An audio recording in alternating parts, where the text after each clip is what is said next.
Happy Monday, everybody. Okay, as promised, I have a sampling of the names you guys came up for sexy Twitch streamers. We talked about this on Friday.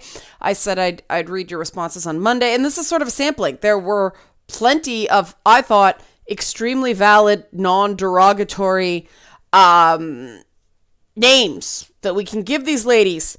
One is a flirt streamer, or the short form of a flirt Twitch streamer is a flitch streamer. I thought that was clever.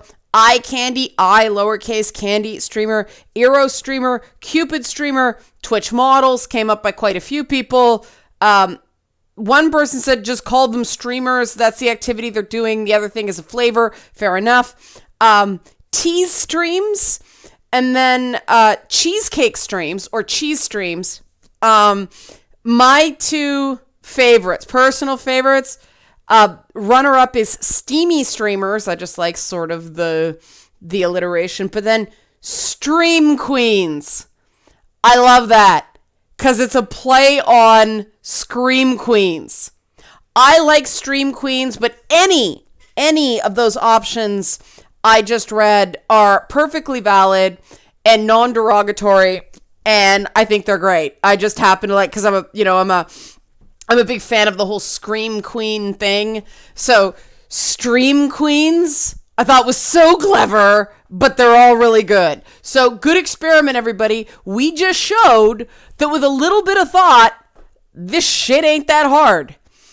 And that's moving on to that euphemism, that tease, because if I put what this is about, then YouTube will instantly demonetize those articles that dropped last week. And I believe people actually started linking to me on Thursday these articles in the New York Times. So I don't want to read. I was like, I don't wanna. I was like, no.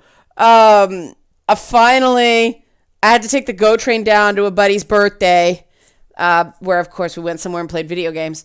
But I had some time to kill. So on the GO train, I had to work up to it. I was like, these Gamergate articles that the New York Times, these 4 articles, 3 of which, in my opinion, were about the exact same damn thing.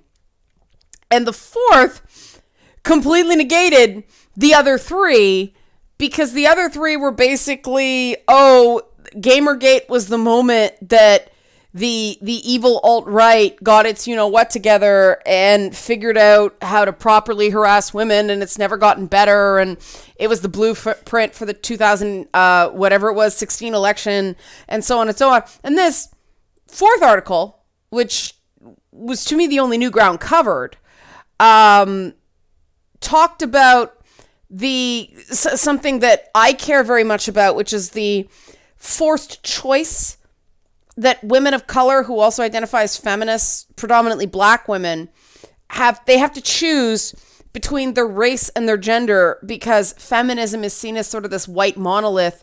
And then black feminists, in the 60s and 70s had to choose between the racial civil rights movement and second wave feminism. And they were kind of cajoled, aka coerced, into doing the racial civil rights movement.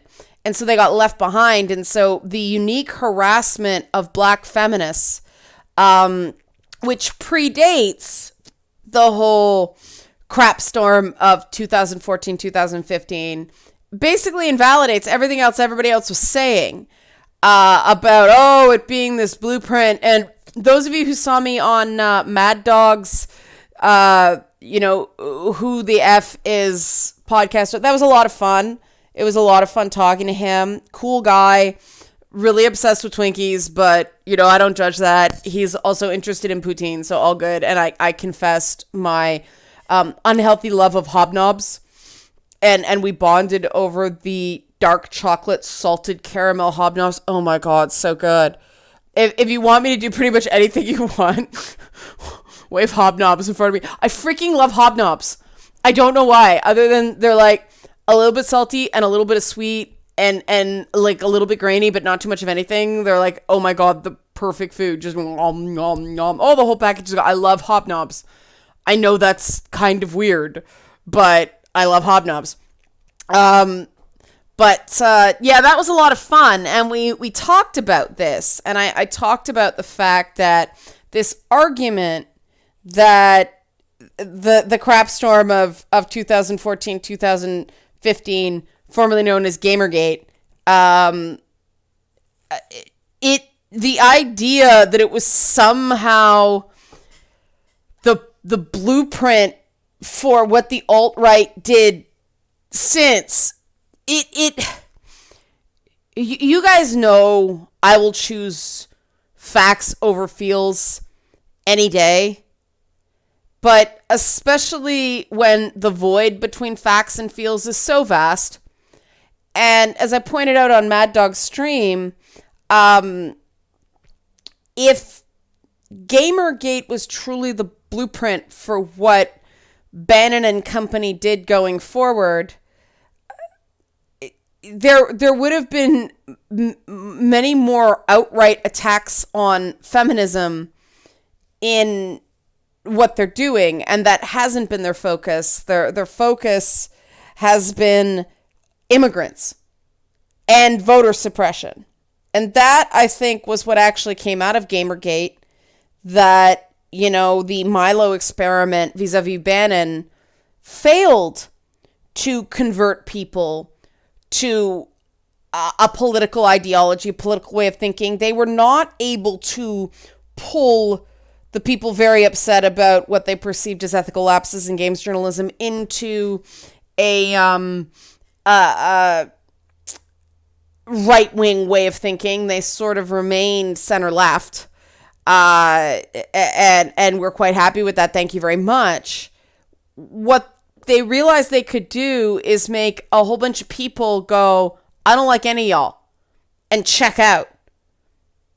And that, I think, was probably, if they were actually as organized as people claim, and if they had a takeaway from that whole crap storm, it was, hey, we can't convert people to right-wingism, but we can stop them from actively identifying with and or supporting hard left-wing causes just by pointing out the hypocrisy of the left. And the thing about that is, if the left wasn't so hypocritical in so many quarters, that would be a lot harder to do. Progressives, I believe, as I am a progressive, I identify as a progressive.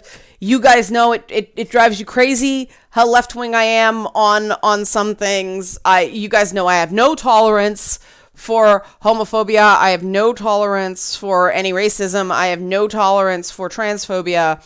And you guys know I subscribe to, there are 5 genders.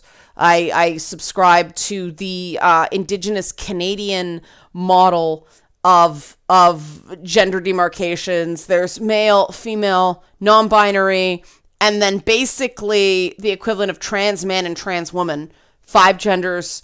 Indigenous Canadians figured it out a really long time ago. They're smarter on some things than the rest of us. I'll take a good idea wherever I find it. That's pretty progressive, right? Like, I could go on. Some people I know think I'm a racist and a transphobe and all that stuff, but that's not true. I feel very, very strongly to the point of annoyance on a lot of these things. But even I admit, man, the left can be annoying. And we know the right's annoying, right? But the right doesn't claim to be anything but their particular brand of annoying. Just, yeah, we're bigoted, woohoo! You know, the whole deplorables thing. Whereas, you know, the center right is like, we don't know what to do now. We kind of are invisible. And the center left isn't much better. Although in Canada, it's very different. The center left is sort of our default state. So it's different than US politics that tend to lean center right. We lean center left. But then you've got the far left where everybody goes, yeah, that's too far for me. And,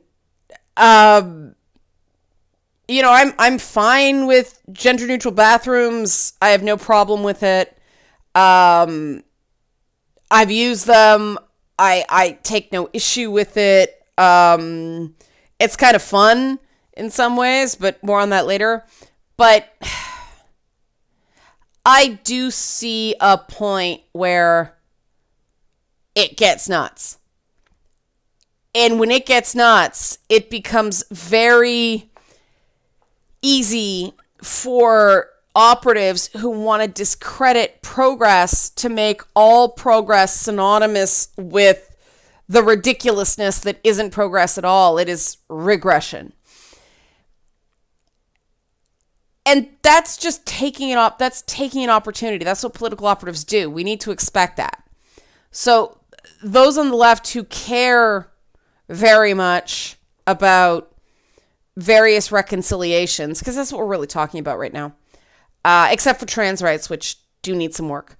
But you know, the whole reconciliation of process of all the bad stuff that's done in the past, we do need to be mindful of the fact that ridiculousness holds us all back.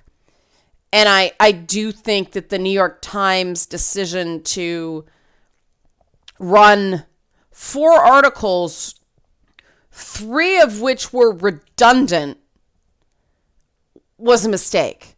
It didn't add anything except the one article that kind of discredited everybody else. It didn't add anything. It didn't have a diversity of opinion, and that disappointed me. I was hoping when I first heard about it, it's like, you know, optimism. Maybe someone will play devil's advocate. Maybe somebody will write for the other side. No, it was completely predictable, except for that one article.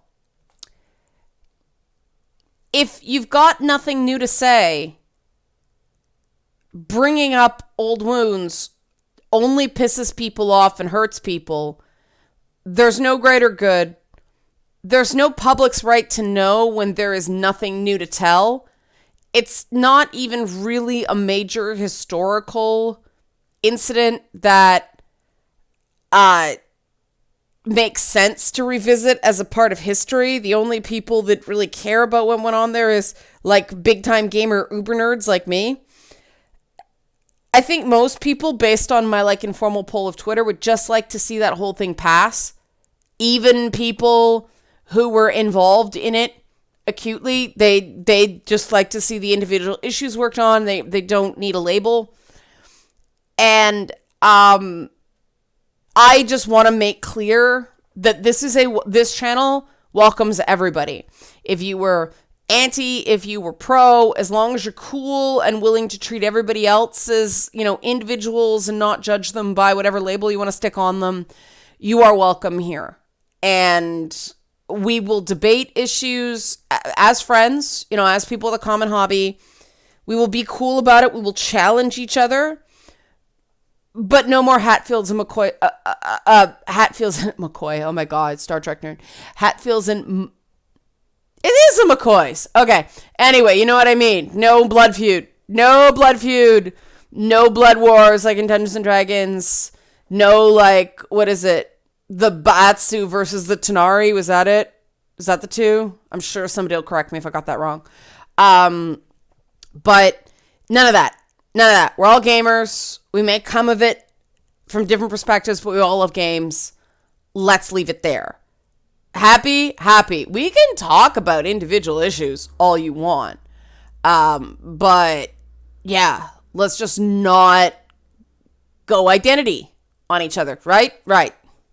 Awesome. Everybody's an individual. You know, everybody's a tile on the mosaic. We all have something to offer. We all have things we can learn from other people. That should be so simple. It is so not simple. But I want to make it simple. I do. I want it to be simple. Maybe that's a pipe dream. But this is how we are starting the week. My question for you for Feedback Friday. Yes, we're doing it on Monday. What topics would you like to see covered? I'm deliberately keeping this video shorter so that people can watch the end here. What topics would you like to see covered? Because I am going to have to pre-record while I am at PAX, because PAX is a weird, I have to leave Thursday and I'm back Tuesday, but that means I'm getting back like super late Tuesday, so I don't know if I'll be in any shape to do Wednesday. So I'm going to have to pre-record like Friday, Monday, Tuesday, Wednesday, maybe. I will try to do a little bit of brief live streaming from PAX. Like I'm going to get a data plan and do brief little things so people can see what's going on and like post videos from there. But I will be limited because data will be limited and I'll be working from my phone and my laptop. But yeah, what do you want to see covered? Because like I said, I do have to pre-record. Okay, thank you. You guys are the best. You guys know I love you. You are some of the most giving people I've ever met. That's a terrible segue. I didn't mean to do it this way. So non-segue, rough, like one idea and new idea begin. Help support this channel. Become a monthly patron. Patreon.com/Leanna K. They heard about PAX first. All the announcement happened first on Patreon. You get to be involved. Okay, thanks for watching.